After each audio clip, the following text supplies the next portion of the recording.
आदाब, मैं हूं मुमताज आलम रिजवी और इस वक्त मैं आपकी खिदमत में लेकर हाजिर हुआ हूं इजराइल और फिलिस्तीन के मसले पर एक बहुत बड़ी खबर। ब्रेकिंग न्यूज के तौर पर यह खबर मैं लेकर हाजिर हुआ हूं, जिसमें अब इजराइल के खिलाफ यूरोपीय ममालिक भी आ गए हैं, सामने आ गए हैं। 7 यूरोपीय मुल्कों ने अब इजराइल की मुखालफत की, इजराइल की मजम्मत की है और इजराइल से मुतालबा किया है कि फौरी तौर पर जो गाजा में नाकाबंदी कर रखी है उसे खोला जाए फौरी तौर पर, क्योंकि वहां भुखमरी है और जो नई पॉलिसी बनाई है गाजा के लिए उसको विड्रॉ किया जाए। ये यूरोप के 7 मुल्कों ने ये आवाज उठाई और मैं समझता हूं कि ये इस वक्त की बहुत बड़ी खबर है, बहुत अहम खबर है, क्योंकि यूरोपीय मुल्कों की तरफ से ये आवाज उठी है। अभी तक तो ईरान बोल रहा था, लेबनान बोल रहा था, यमन बोल रहा था, इराक बोल रहा था, कुछ और मुल्क जो है वो बोल रहे थे। लेकिन अब आप देखिए कि यूरोप के मुल्क जो कभी इजराइल के साथ खड़े थे, जो कभी इजराइल की हिमायत करते थे, जो कभी नेतन्याहू की पॉलिसी की तारीफ करते थे, लेकिन आज जिस तरह से कत्लेआम जारी है और जिस तरह से कत्लेआम के दूसरे दौर का आगाज किया गया है इजराइल की तरफ से गाजा में, उसकी मुखालफत हो रही है और ये आप देखिए कि पुरजोर अपील की गई है। वहीं अक़वाम मुत्तहिदा की तरफ से कहा गया है कि जो अमेरिका की तरफ से खाना पानी पहुंचाने की पॉलिसी बनाई गई है उस पर फौरी तौर पर अमल किया जाए, किसी भी तरह की ताखीर न की जाए।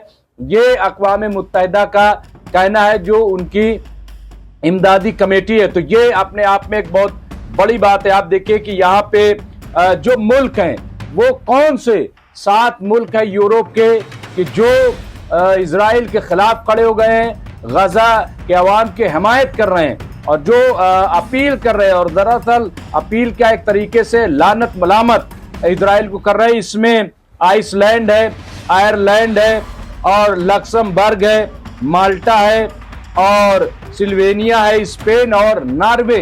ये 7 यूरोपीय ममालिक हैं। ये दरअसल जिस तरह से इन्होंने आवाज उठाई है, अगर देखा जाए तो ये अरब मुल्कों के मुंह पर तमाचा भी है, ये टर्की के मुंह पर तमाचा है, ये लेबनान, जॉर्डन, सीरिया और मिस्र, यूएई, इन सब के मुंह पर तमाचा है कि आप देखिए कि यूरोपीय मुल्क बोल रहे हैं लेकिन ये बोलने के लिए तैयार नहीं है। अब यहाँ पे जो बयान आया इन रहनुमाओं का, मुश्तरका बयान जो जारी किया, उसमें कहा गया है गाजा में हमारी आंखों के सामने आने वाली इंसानी साख्ता, इंसानी तबाही के सामने खामोश नहीं रहेंगे। हम खामोश नहीं रह सकते जिस तरह से इंसानों की तबाही वहां की जा रही है। हम कैसे रुक सकते हैं, कैसे चुप रह सकते हैं। उन्होंने कहा फौरी तौर पर जो गाजा की नाकेबंदी है उसको रोक दिया जाए। तो ये अपने आप में एक बड़ी खबर है और इमदादी फराहमी और महीनों से जो रोक दी गई है। आपको पता है कि रफा बॉर्डर पर तकरीबन 4000 माल बरदार ट्रक खड़े हैं। बार बार अक़वाम मुत्तहिदा कह रहा है कि अगर रफा का बॉर्डर न खोला गया, खाना पानी न पहुंचाया गया तो 5-6 लाख लोग वो मर जाएंगे और बच्चे इसमें बहुत ज्यादा हैं, सफरर। तो लेकिन इजराइल क्या है, बजाय उनकी मदद करने के, रफा बॉर्डर खुलवाने के, वो जो है सेकंड फेज शुरू कर दिया है कत्लेआम का और बहुत तेजी से लोगों को मार रहा है। तो जिसकी वजह से ये अब आवाज उठी है। इसके अलावा बयान में और क्या कहा गया है, बयान में देखिए कहा गया है कि हम इजरायली हुकूमत पर जोर देते हैं, ये लफ्ज इस्तेमाल किया गया है, इंग्लिश से हमने ट्रांसलेट किया है। हम इजरायली हुकूमत पर जोर देते हैं कि वो अपनी मौजूदा पॉलिसी को फौरी तौर पर वापस ले, मजीद फौजी कार्रवाई से गुरेज करे और गाजा की पट्टी को इंसानी इमदाद की महफूज, तेज रफ्तार और बिला तातुल तरसील की इजाजत देने के लिए बैनुल अक़वामी इंसानी हमदर्दी के इदारों के जरिए नाकाबंदी को मुकम्मल तौर पर खत्म करे।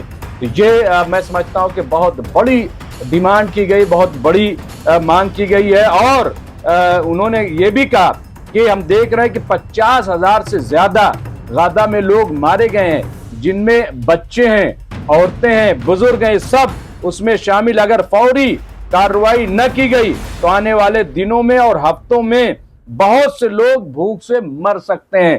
तो ये आप देखिए कि ये यूरोप के 7 ममालिक के तरफ से ये आवाज बुलंद की गई है। जैसा कि हमने बताया, इसमें आइसलैंड है, इसमें आयरलैंड है, इसमें लग्जमबर्ग है, इसमें माल्टा है, सिल्वेनिया है, स्पेन और नॉर्वे, ये मुल्क इसमें शामिल हैं जिन्होंने ये एक बड़ा मुतालबा किया है। तो अब हमें लग रहा है कि ये प्रेशर तो बनेगा। और अभी आप देखिए कि खुद जो अमेरिकी प्रेसिडेंट हैं डोनाल्ड ट्रंप, उन्होंने भी इस बात का एतराफ कर लिया। हालांकि उन्हें सब पता है, क्योंकि वो जानते हैं कि वो क्या करवा रहे हैं और इजराइल क्या कर रहा है। लगाम लगाने की उन्होंने कोशिश नहीं की, लगाम लगाने की जरूरत नहीं समझी। ये बात अलग है कि अब ये कह रहे हैं कि साहब जून में मसला हल होगा। अरब लीग ने भी इस बात की तस्दीक कर दी है कि फ्रांस के साथ एक मुश्तरका इजलास जो 17 जून से लेकर के 20 जून को मुनक्किद किया जाएगा और उसमें 2 रियासती सोल्यूशन जो है उसको कैसे नाफिज किया जाए उस पर संजीदा गुफ्तगू होगी। लेकिन सवाल यह है कि जून में ये सब कुछ होगा, लेकिन इस वक्त जो लोग मर रहे हैं, अगर वहां की 90% आबादी मर गई तो क्या होगा?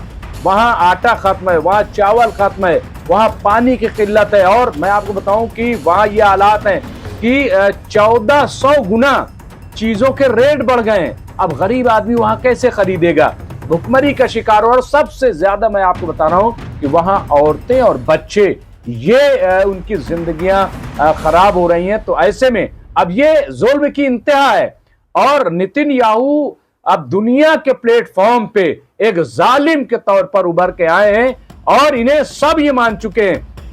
वरना आप बताइए, इंटरनेशनल कोर्ट, हालांकि जिस जज ने फैसला सुनाया था, वारंट जारी किया था, अब उसको हटा दिया गया है, ऐसी खबरें आ रही हैं। लेकिन इससे कोई फर्क नहीं पड़ता। दुनिया में अगर आवाज बुलंद हो रही है, दुनिया में अगर इजराइल के जुल्म को देखा जा रहा है, तो मैं समझता हूं कि यही अपने आप में बड़ी बात है। और कम से कम अब ये तो लग रहा है कि कोई है जो बोल रहा है, वरना ऐसा लग रहा था सबको साफ सूंघ गया।